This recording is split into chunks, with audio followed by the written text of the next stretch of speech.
Kamusta kayong lahat? Nandito na naman tayo sa Filipino Chill Recap. At ngayon, pag-uusapan natin ang fantasy, drama television season 7 series na tinatawag na Game of Thrones. At bago tayo magpatuloy ay isa-shoutout muna natin si Nelfa Apollo, Rafi Desen, Nithan Badoko, Asterisk Pogi from Shelterville, Caloocan City, Azuri Official from Lucena City, Jeres Salamatin Aguinaldo Cavite Belan, Jabhe Resurrection from Iloilo City, John Mark Pahit from Tangum City, Jomar Kamanian from Montalban Rizal, Kaizen at Speed Fans from Marilao Bulacan, Maria Del Daragosa from Island Garden City of Samal, Moses Mariano from Cavite 13 Martires, Muhaip Usman from Nunungan Lanao del Norte, Natalie Nicole Flores Landido from Bukidnon, Rico Family from Pagbilao Quezon, at Rosalie Bernal. Maghanda na kayo dahil sa mga spoilers na darating. Si Arya ay nagpapanggap bilang si Walder, iniimbitahan ang buong angkan niya para sa isa pang pagdiriwang at nag-aalok ng tagay. Uminom ang lahat at agad na nagkamatayan ng napakasaklap na nagbubunyag na may lason ang alak. Inihayag ni Arya ang tunay niyang pagkatao at sinabi sa asawa ni Walder na iparating sa lahat na The North remembers at dumating na ang winter para sa House Frey. Nakabalik si Namira at Bran sa pader at pinapasok sila ni Ed. Sinabi ni Jon sa lahat ng angkan sa hilaga na ang pagmina at pagkuha ng lahat ng dragon glass na maaari nilang matagpuan ang pinakamahalagang bagay ngayon. Inutusan niya si Tormund na tipunin ang mga wildling at bantayan ang pader sa isa pang kastilyo ng Night's Watch, ang Eastwatch by the Sea. Looks like we're the Night's Watch now.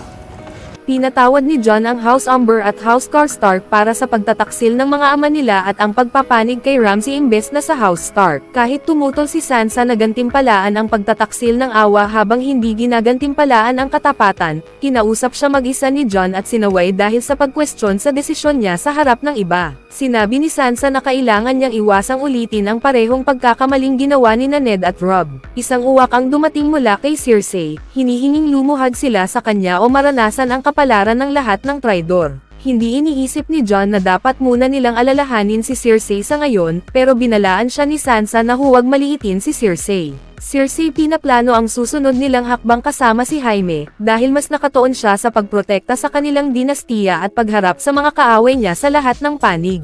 Mabilis na itinuro ni Jaime na nasa matinding panganib sila at wala na silang dinastiya. Ibinunyag ni Cersei na plano niyang makipag-alyansa sa mga Greyjoy at kay Euron. Kahit tumutol si Jaime, sinabi ni Euron na ang tanging ninanais niya ay pamunuan ang pinakamalakas na hukbong dagat sa Westeros at pakasalan ang pinakamagandang babae sa buong mundo. So here I am, with 1,000 ships, and 2 good hands. Tinanggihan ni Cersei ang alok ni Euron, kaya nangako si Euron na hindi siya babalik sa King's Landing hanggat hindi niya naibibigay sa kanya ang isang napakahalagang regalo. Sa Citadel, hiningi ni Sam sa Archmaester na si Abos ang pahintulot para makapasok sa restricted section ng library, ngunit tanging mga maester lang ang pinapayagang pumasok kaya tinanggihan ang hiling niya. Gusto ni Sam magbasa tungkol sa paraan para mapigilan ang mga White Walker, pero tiniyak sa kanya ni Abos na walang anumang makakasira sa wall kaya wala silang dapat ikatakot. Nang gabing iyon, ninakaw ni Sam ang mga susi ng restricted section at kumuha ng ilang libro. Nadiskubre niya na may malaking deposito ng dragon glass sa ilalim mismo ng Dragonstone. Nagpadala siya ng uwak kay Jon. Kinabukasan, inalagaan niya ang mga pasyente sa isolation nang tanungin siya ng isang lalaking mabilis kumakalat ang grayscale kung dumating na ba si Daenerys. Ito si Jorah. Samantala, huminto ang Brotherhood para magpahinga sa isang lugar na pamilyar kay Sandor. Bahay iyon ng magsasaka at anak na ninakawan at binugbog niya noon habang ini-escorte niya si Arya. Natagpuan niya ang mga kalansay nilang magkalapit sa isang sulok, namatay dahil sa gutom.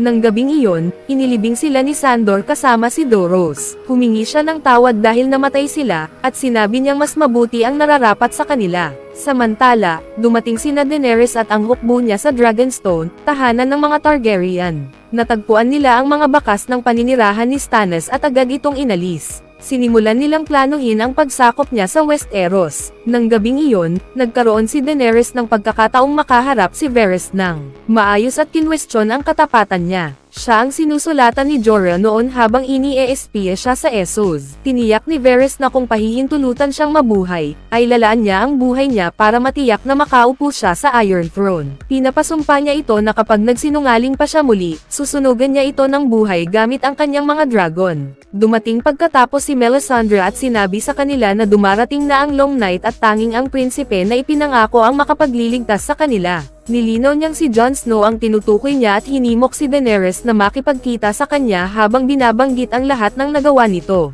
Sinuportahan siya ni Tyrion. Sinabing pareho sila ni Daenerys ng galit kay Cersei. Inutusan ni Daenerys si Tyrion na ipatawag si Jon para pumunta sa Dragonstone at lumuhad sa kanya. Si Cersei naman, humihingi ng suporta mula sa mga Panginoon ng Westeros, kabilang ang dating bannerman ng House Tyrell at House Tarly, laban kay Daenerys, na inilalarawan niya bilang isang mapanganib na dayuhang mananakop. Tinanong ni Randall si Cersei kung paano niya balak labanan ang mga dragon, at sinabi ni Qyburn na may ginagawa siyang solusyon. Kinausap ni Jaime si Randall pagkatapos at inalok siyang maging pangalawa niyang pinuno. Iginiit ni Randall na lagi nang tapat ang bahay nila sa mga Tyrell, kaya inamin ni Jaime na kapag nanalo sila sa digmaang ito, gagawin niya itong Warden of the South. Samantala, ipinakita ni Qyburn ang bago niyang sandata para pabagsakin ang mga dragon ni Daenerys, isang napakalaking balista na tinawag niyang Scorpion. Ipinakita niya ang lakas nito sa pamamagitan ng pagtuhog sa isa sa mga bungo ng dragon sa kanilang imbakan.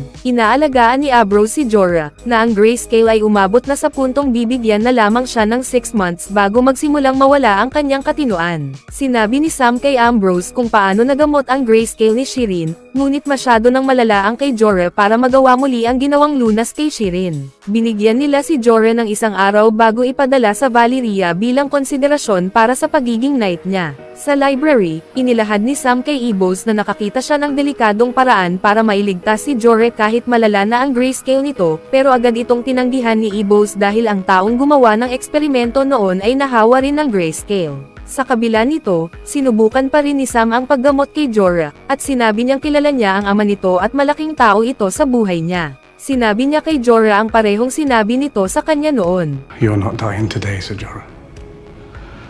Sumama sina Olenna at Ellaria kay Daenerys sa isang war council kasama sina Yara at Tyrion. Iminungkahi ni Yara at Ellaria na lusubin na ni Daenerys ang King's Landing gamit ang mga dragon niya, pero tumanggi si Daenerys dahil ayaw niyang maging reyna ng Abo. Ipinaliwanag ni Tyrion na kung umatake sila kasama ang Dothraki at Unsullied, lalo lang nilang patutunayan ang sinasabi ni Cersei na isa siyang dayuhang mananakop. Kaya ang plano ay salakayin ni Yara at Ellaria ang King's Landing, habang kukunin ng Unsullied ang Casterly Rock. Nagustuhan ng lahat ang plano, at kinausap ni Daenerys si Olenna nang sila lang. Alam ni Olenna na ang kagustuhan ni Daenerys para sa kapayapaan ay isang inosenteng pangarap, kaya binigyan niya ito ng payo, mas pagkatiwalaan niya ang sariling instinct kaysa sa mga tagapayo niya. The lords of Westeros are sheep. Are you a sheep? No. You're a dragon. Be a dragon. Bumisita si Missandei kay Grey Worm bago ito umalis para pamunuan ang Unsullied, takot na baka hindi na sila muling magkita. Inamin ni Grey Worm na ngayon lang siya nakaramdam ng takot, noong nakilala niya si Missandei, at ganoon din ang nararamdaman niya. Nagmahalan sila, at hinayaan ni Grey Worm na makita niya ang kanyang pagiging castrated, isang bagay na ikinahihiya ng bawat Unsullied na makita ng iba. Huminto si Arya sa paborito niyang inn at muli niyang nakasalubong si Hot Pie. Kumustahan sila at muling natikman ni Arya ang tinapay niya. Sinabi niya na pupunta siya sa King's Landing para patayin si Cersei, pero nalito si Hot Pie, iniisip na babalik dapat siya sa Winterfell ngayon na nabawi na ito ni Jon. Kaya nagpa siya si Arya na magtungo na lang sa Winterfell. Sa daan, inatake siya ng isang grupo ng mga lobo at ang pinuno ay si Nymeria, ang Direwolf ni Arya. Inimbitahan niya ito na bumalik kasama niya, pero umalis ito. Tahimik na sinabi ni Arya, "That's not you." Nakipagpulong si Jon sa mga ibang angkan at ibinahagi ang mga mensaheng natanggap niya mula kay Sam tungkol sa Dragon Glass sa ilalim ng Dragonstone at mula kay Tyrion na inaanyayahan siyang lumuhad kay Daenerys.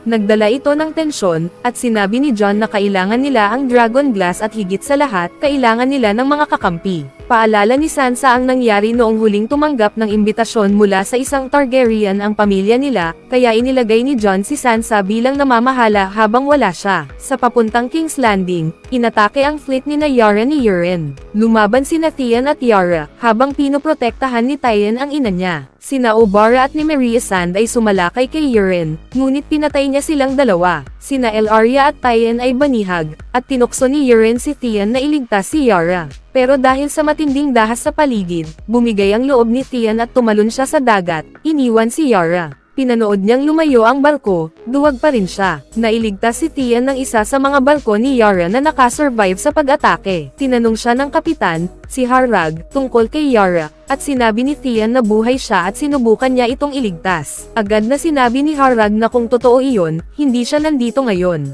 Dumating sina Jon at Davos sa Dragonstone at unang beses nilang nakita ang mga dragon ni Daenerys. I'd say you get used to them. Come. The mother's waiting for you. Pinanood sila ni Melisandre mula sa tuktok ng bangin.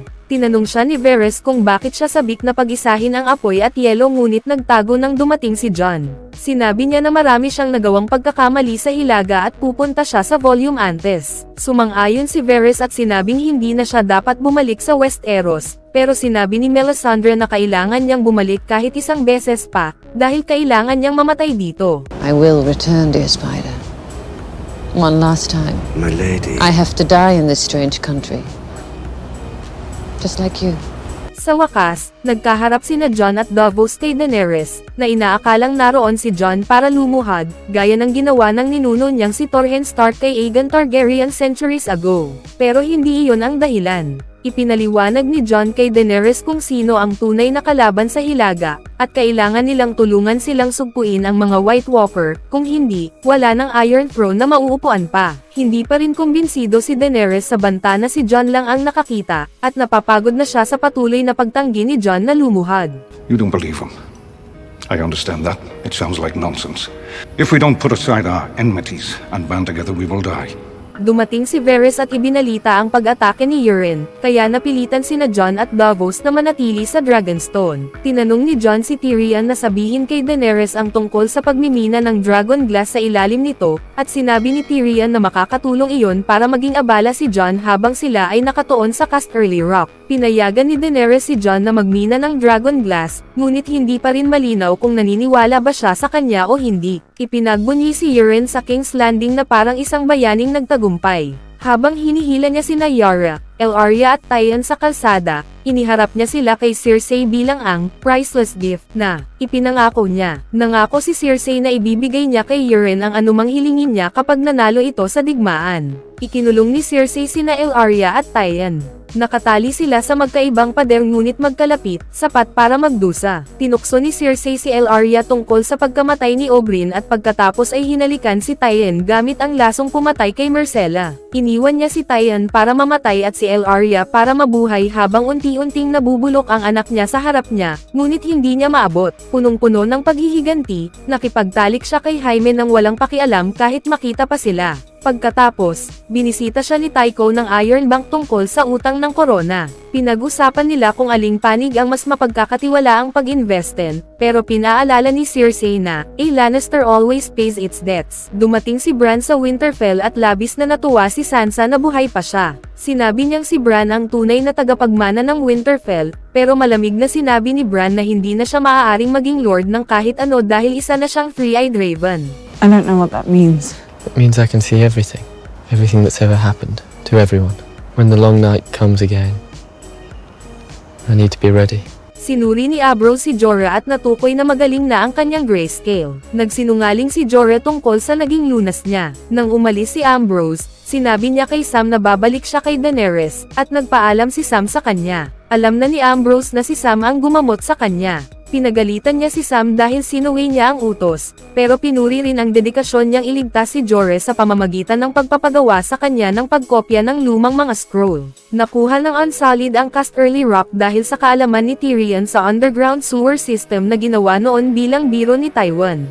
Pero kakaunti ang mga Lannister na nagbantay doon, at kinausap ni Grey Worm ang isang naghihingalong sundalo, saka natano ang fleet ni Euron na winawasak ang mga barko nila, iniiwan ang Unsullied na walang masasakyan. Samantala, sina Jaime, Bronn, Randyll at ang anak nitong si Dickon ang nanguna sa buong puwersa ng Lannister papunta sa Highgarden, isang taktika na natutunan niya kay Robb Stark. Nakuha nila ang Highgarden at hinarap ni Jaime si Olenna sa kanyang silid. Tinanggap ni Olenna ang kapalaran niya, at sinabi ni Jaime na napapayag niya si Cersei na bigyan siya ng walang sakit na kamatayan. Nilagyan niya ng lason ang alak at agad itong ininom ni Olenna. Habang nalalapit ang kamatayan niya, inamin niyang siya ang pumatay kay Joffrey, at hindi niya alam kung paano hahato ang lason. Nakita ni Jaime ang gintong nakuha mula sa Highgarden at ibabalik ito upang mabayaran ang utang sa Iron Bank. Nais sana ni Bronn na ibigay sa kanya ang Highgarden, pero tinanggihan siya ni Jaime. Humanga si Tycho sa kanilang tagumpay, ngunit magiging kontento lamang siya kapag dumating na ang ginto. Ipinakita ni Littlefinger kay Bran ang punyal na ginamit para patayin siya noon, binanggit na iyon ang sandatang nagpasimula sa War of the Five Kings.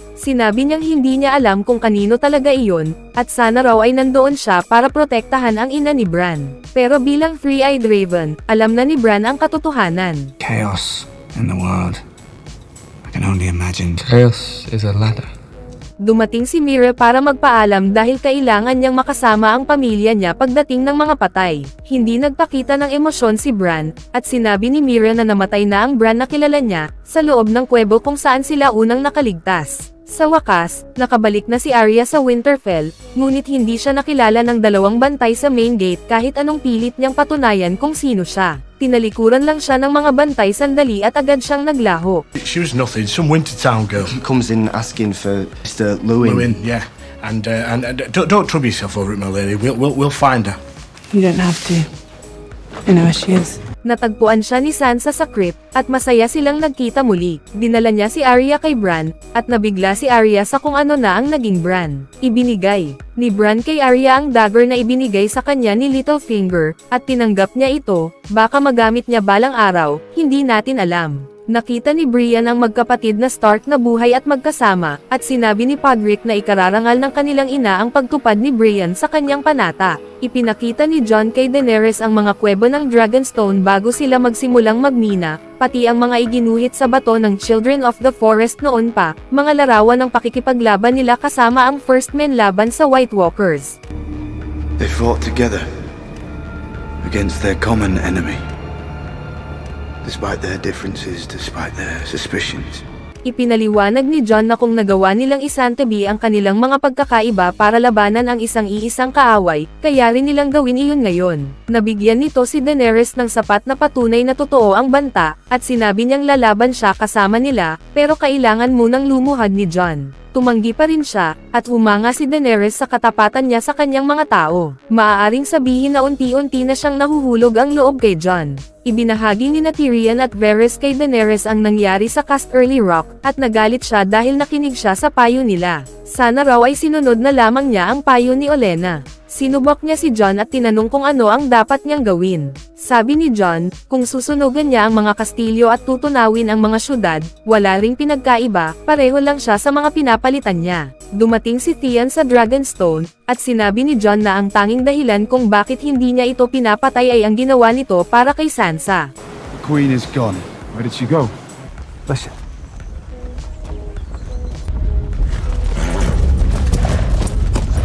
Right now! Come on!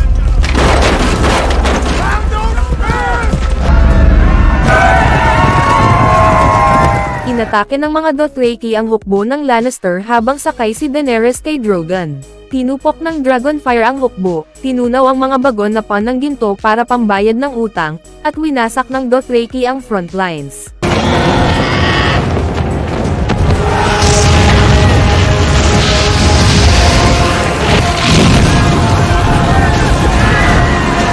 Archers!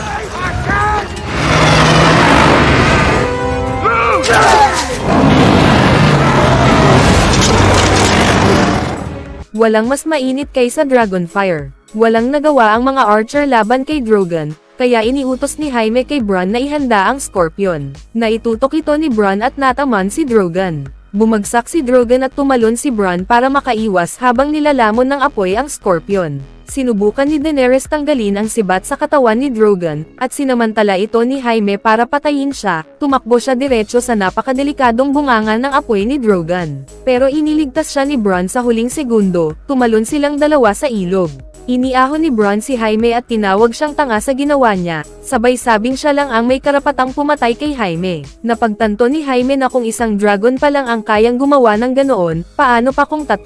Sabi ni Bronn, magre-resign na siya, doon na raw nagtatapos ang partnership nila kapag may dragon nang involved. Binigyan ni Daenerys sina Randall, Daeron, at ang mga nakaligtas ng pagkakataong lumuhad. Lahat ay sumuko nang makita ang dragon, maliban kina Randall at Daeron. Tumanggi si Randall dahil ayaw niyang maglingkod sa isang dayuhang may hukbo ng savages, at mabilis na itinuro ni Tyrion na nakapagtataka ang katapatan niya kay Cersei, lalo na matapos gawin ng mga Lannister ang ginawa nila sa House Tyrell. Pinili ni Daenerys na bitayin si Randall, at si Daeron naman ay sumama sa ama niya, padalos-dalos, para patunayang kasing tigas siya ng loob nito. Pareho silang tinupok ng apoy, at ang natitirang mga sundalo ay napilitang lumuhad. Nanlumo si Tyrion sa nasaksihan niya. Ikinwento ni Jaime kay Cersei na hindi nila kayang manalo sa digmaan laban kay Daenerys. At ibinunyag naman ni Cersei na si Una ang pumatay kay Joffrey, at pinagsisisihan niya na napapayag siya ni Jaime na bigyan ito ng maginhawang kamatayan. Matigas pa rin ang loob ni Cersei sa pagpapatuloy ng digmaan. Bumalik si Daenerys at si Drogon sa Dragonstone, at bigla namang lumapit si Drogon kay Jon. Tandaan, tanging may dugong Valyrian lang ang maaaring humawak at sumakay sa dragon. Lumapit si Drogon ng dahan-dahan, kaya hinubad ni Jon ang guwantes niya at hinaplo si Drogon. Ano kaya ang ibig sabihin nito? Lumipad si Drogon, at dumating si Jorah, gumaling na mula sa grayscale. Nakilala kaagad ni Jon ang pangalan niya at sinabing kilala niya ang ama nito. Tinanggap muli ni Daenerys si Jorah sa kanyang serbisyo, at kitang-kita ang saya niya, na maaaring nagpapaselos kay Jon. Nag-usap si Tyrion at Varys tungkol sa ginawa ni Daenerys kina Randall at Daeron, at natatakot si Varys na baka maging katulad na niya ang kanyang ama. Naniniwala siyang si Jon lang ang maaaring pumihil dito. Narinig ni Jon na buhay sina Bran at Arya sa Winterfell kaya gusto na niyang umuwi, pero hindi pa niya nakukuha ang suporta ng buong hukbo ni Daenerys. Alam ni Tyrion na kulang ang tao ni Jon kaya nagmungkahi siya ng paraan para paniwalain si Cersei sa tunay na banta, magdala sila ng isang white at ipakita ito sa kanya. Pero kahit makakuha sila ng white, hindi basta-basta magbibigay si Cersei ng pagharap. Kaya nag-isip si Tyrion na baka kaya niyang kumbansihin si Jaime na kumbansihin naman si Cersei. Sinabi rin ni Davos na kaya niyang ipasok si Tyrion ng palihim sa King's Landing. Nagboluntaryo si Jorah na pumunta sa Hilaga para kunin ang white pero sinabi ni Jon na siya dapat ang mamuno para makuha ang tulong ng wildlings. Dumating sina Tyrion at Davos sa King's Landing. Inihabili ni Davos si Tyrion at sinabing may aasikasuhin siya sa flea market. Niloko ni Bronn si Jaime para bumaba sa mga selda, akala niya mag-e-ensayo sila, pero hinarap niya si Tyrion. Hindi pa rin nakakapagpatawad si Jaime sa pagpatay ni Tyrion sa kanilang ama. Abandoned the family home, completely unsentimental. Father would have been proud. Don't talk about father. Listen to me. I once told Bronn that if I ever saw you again, I'd cut you in half. Ipinahayag ni Tyrion na ayaw muna ni Daenerys na lumuhad si Cersei at ipinaliwanag niya ang plano nila tungkol sa pagkuha ng white. Samantala, pumasok si Davos sa isang pandayan at nadatnan niya ang anak sa labas ni Baratheon na minsan niyang iniligtas, si Gendry. Masayang-masaya si Gendry na makita siya at sabik na sumama sa laban. Sinabi ni Jaime kay Cersei na nakausap niya si Tyrion at ipinaliwanag ang plano tungkol sa white. Alam na pala ni Cersei ang pagpupulong na iyon, at nakikita niya ang pagharap nila kay Daenerys bilang isang pagkakataong mapapakinabangan, lalo na para sa kanilang magiging anak. Oo, ibinunyag ni Cersei na buntis siya, at ipinangakong ipapahayag niya sa lahat na si Jaime ang ama. Umalis sina Jon, Gendry, at Jorah papuntang Winterfell, at sinabi ni Daenerys kay Jon na mamimiss niya ito. Sagot ni Jon, mamimiss niya rin siya. Annulment mean? It's when a man sets aside his lawful wife. That he issued an annulment for Prince Rhaegar and remarried him to someone else at the same time in a secret ceremony in Dorne. Naiinis na si Sam sa kawalan ng aksyon ng Archmaester tungkol sa banta sa Hilaga, kaya nagnakaw siya ng ilang mga parchment sa library at umalis sa Old Town kasama sina Gilly at Baby Sam. Sa Winterfell, pinanood ni Arya si Littlefinger habang kinukuha nito ang nag-iisang kopya ng sulat na isinulat ni Sansa kay Robb. Hinihimok siyang lumuhad kay Joffrey matapos mamatay si Robert. Kinuha ni Arya ang sulat mula sa kwarto nito, hindi alam na gusto talaga ni Littlefinger na makita niya iyon. Dumating sina Jon at ang iba pa sa Eastwatch by the Sea at ipinaliwanag kay Tormund ang plano. Para sa kanya, sobrang kabaliwan iyon, kaya sasama siya. Hindi lang pala siya, at dinala niya sila sa mga selda kung saan naroon sina Sandor, Beric, at Doros, matapos tangkaing pumunta sa Hilaga para harapin ang mga White. Pagkatapos ipakita ni Doros kay Sandor ang kanyang pangitain sa apoy, hindi pa rin mapagkakatiwalaan ni Gendry ang mga ito dahil sa ginawa nila sa kanya noon. At kalaunan, nagsimula silang magbangayan ng mas maraming pangalan ang nabanggit. Sinabi ni Beric na pinagsama-sama sila ng Lord of Light para sa isang dahilan, para magawa nila ang misyong ito. He's right. We're all on the same side. How can we be? We're all breathing. Binuksan nila ang lagusan, at sina Jon, Jorah, Gendry, Tormund, Beric, Doros, Sandor, at ilang wildlings ay tumungo sa hilaga ng pader para magdala pabalik ng isang White. Habang naglalakad sila, nag-usap sina Jon at Jorah tungkol sa ama ni Jorah, at sinubukan ni Jon ibalik ang espada ng pamilya, sinasabing hindi tama na nasa kanya iyon. Hinayaan ni Jorah na manatili ito kay Jon, sinasabing isinuko na niya ang karapatan sa espada. Sinabi ni Beric kay Jon na kilala niya ang ama nito, at binanggit niyang hindi siya kamukha ni Ned, mas kahawig daw niya si Lyanna. Bilang mga lalaking muling ibinalik ng Lord of Light, nagtataka si Jon kung bakit siya nabuhay muli. Sagot ni Beric, may dahilan sa likod nito. Ang tunay na kalaban ay ang kamatayan. At kahit laging nananalo ang kamatayan, kailangan pa rin nila itong labanan. I'm the shield that guards the realms of men. Maybe we don't need to understand any more than that. Maybe that's enough. Pumunta sila sa bundok na nakita ni Sandor sa kanyang bisyon at nadatnan nila ang bangkay ng isang oso. Bigla itong umatake at isa-isang kinakain sila. Sina Doros at Beric ang sumugod gamit ang kanilang mga espada na may apoy. Napatigil si Sandor nang makita ang apoy, at si Doros ay malubhang nasugatan ng oso. Ibinigay ni Jorah ang huling palo, at sinara ni Beric ang sugat ni Doros gamit ang espada niya, pero alam nilang hindi iyon tatagal. Nakita nila ang isang pangkat ng mga Whites na pinamumunuan ng isang White Walker at agad nila itong sinalakay. Napatay ni Jon ang White Walker, at biglang bumagsak ang lahat ng Whites, wala ng buhay. Maliban sa isa, na sumigaw para tawagin ang iba pang White Walkers bago pa nila ito makuha. Inutusan ni Jon si Gendry na tumakbo pabalik sa Eastwatch at magpadala ng Raven kay Daenerys, para malaman nito ang nangyari. Tumakbo sila papunta sa isang nagyayelong lawa na may maliit na isla sa gitna. Tumawid sila, habang pinalilibutan sila ng mga Whites. Bumigay ang yelo, kaya nagkaroon sila ng pansamantalang proteksyon, pero natrap din sila sa gitna ng isla. Lumipas ang isang araw, at paggising nila, natagpuan nilang patay na si Doros ng gabing iyon. Sa puntong ito, mukhang ito na ang huling buhay ni Beric. Sinunog nila ang katawan ni Doros at binalaan ni Jorah si Jon na nagyayelo na ang paligid pati ang tubig na nabasag. Napagtanto nila na kapag napatay nila ang isang White Walker, lahat ng Whites na ginawang buhay nito ay mabubuwal. Kaya kung mapapatay nila ang Night King, matatapos ang lahat. Nakarating si Gendry pabalik sa pader at natanggap ni Daenerys ang Raven na humihingi ng tulong.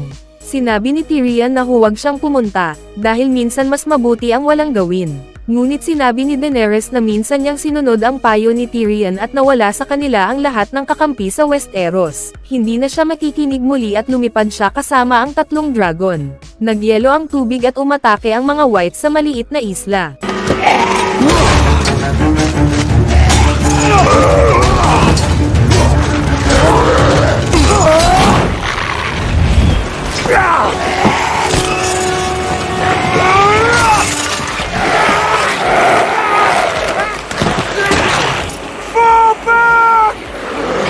Isa-isa nang napatay ang iba pang wildlings hanggang sina Jon, Jorah, Beric, Sandor, at Tormund na lang ang natira, pilit na nabubuhay at pinaprotektahan ang kanilang huling-huling White. Wala na sanang pag-asa hanggang dumating si Daenerys kasama ang 3 dragon, sinusunog ang mga Whites.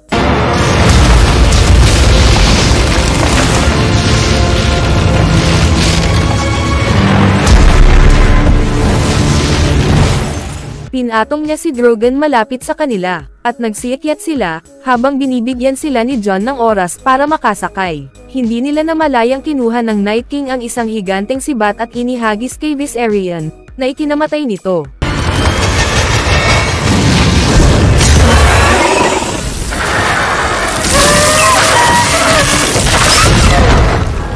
Bumulusok si Viserion sa nagyayelong lawa, at nakita ni Jon ang Night King na muling naghahanda. Sinabi niyang umalis sila nang wala siya, at nalunod siya sa gitna ng pag-atake ng mga Whites. Naiwasan ni Daenerys ang sibat at lumipad palayo, iniwan si Jon. Nagmarcha ang Night King kasama ang hukbo ng mga Whites, habang si Jon ay himalang nakabalik sa ibabaw. Nakita siya ng mga Whites at sumugod, pero biglang dumating ang tiyuhin niyang si Benjen para iligtas siya. Ibinigay ni Benjen ang kanyang kabayo at isinakripisyo ang sarili para makatakas si Jon pabalik sa pader. Bumagsak si Jon pagdating niya roon at nagising na nasa loob siya ng barko papuntang King's Landing, kasama si Daenerys sa tabi ng kanyang kama. Nakita niya ang mga sugat ni Jon at naunawaan ang pinagdaanan nito. Humingi ng tawad si Jon sa nangyari kay Viserion, pero tinanggap ni Daenerys ang pagkamatay ng kanyang anak. Ngayon na alam na niyang totoo ang banta, nangangako siyang lalaban kasama ni Jon, at tinawag siya ni Jon na My Queen. Hinawakan niya ang kamay nito. Pinahila ng Night King ang bangkay ni Viserion mula sa nagyayelong lawa. Lumapit siya at muling binuhay ang dragon bilang isang undead dragon.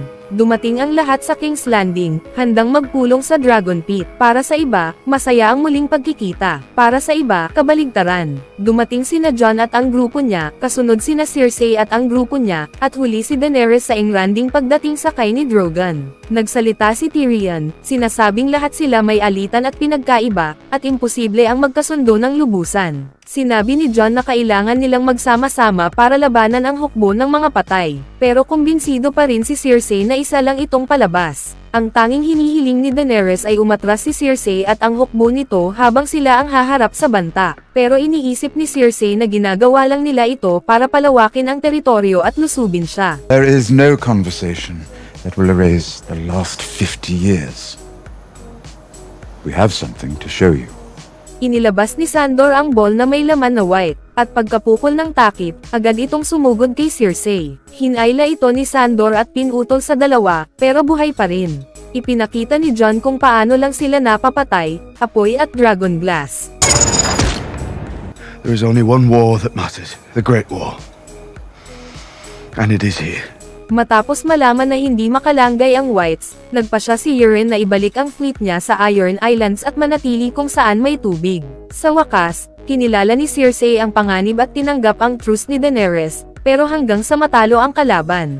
Idinagdag ni Cersei na dapat sumang-ayon din ang North sa truce na ito. At tumanggi si Jon, sinasabing naipangako na niya ang kanyang katapatan kay Daenerys. Nagngingit-ngit si Cersei, sinasabing haharapin niya kung sino man ang mabuhay matapos labanan ang mga patay. Pag-alis ni Cersei at ng grupo niya, galit ang lahat dahil tinanggihan ni Jon ang isa pang hukbong kailangan sana nila sa laban.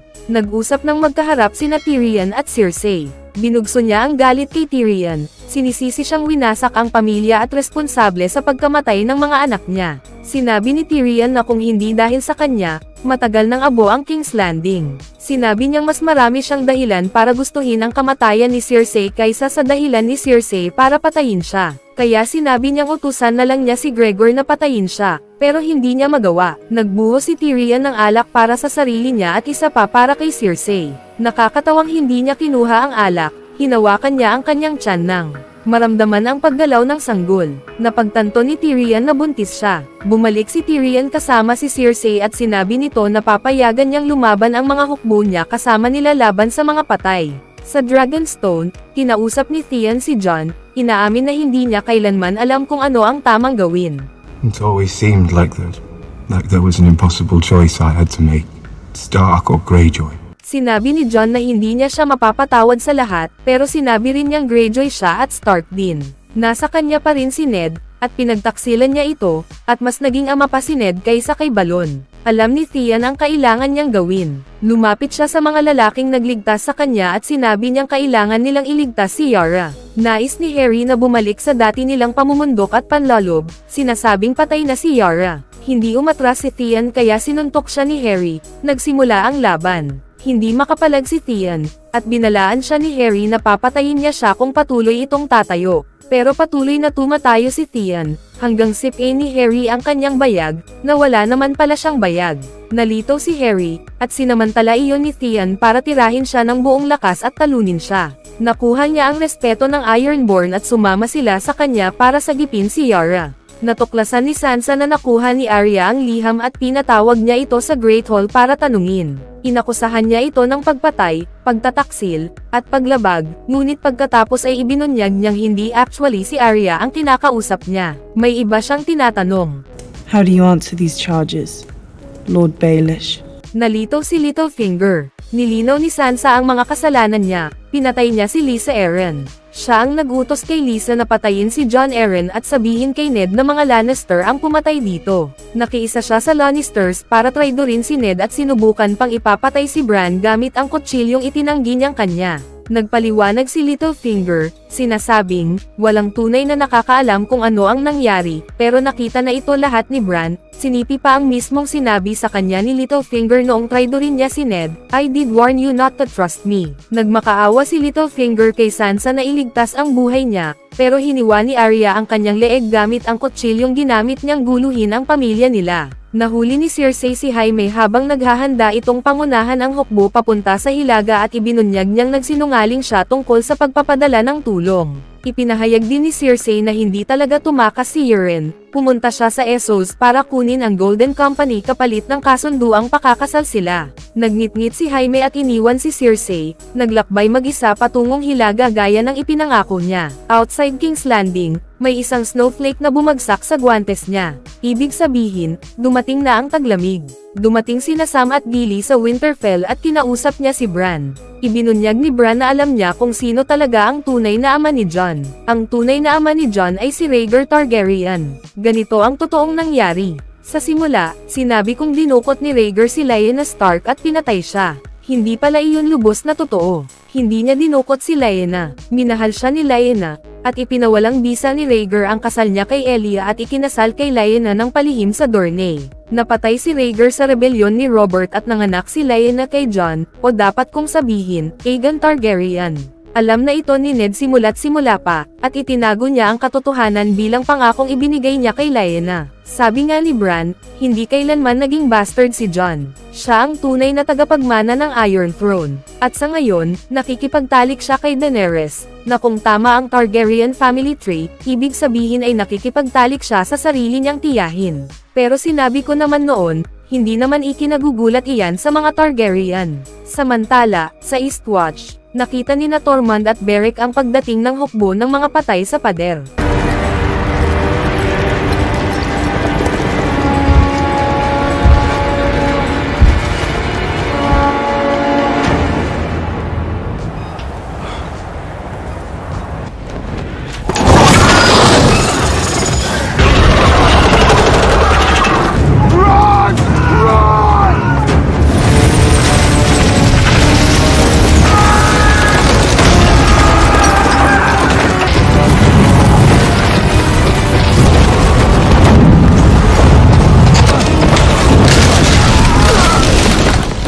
Lumitaw ang Night King sakay ni Viserion at gumawa ng napakalaking butas sa wall.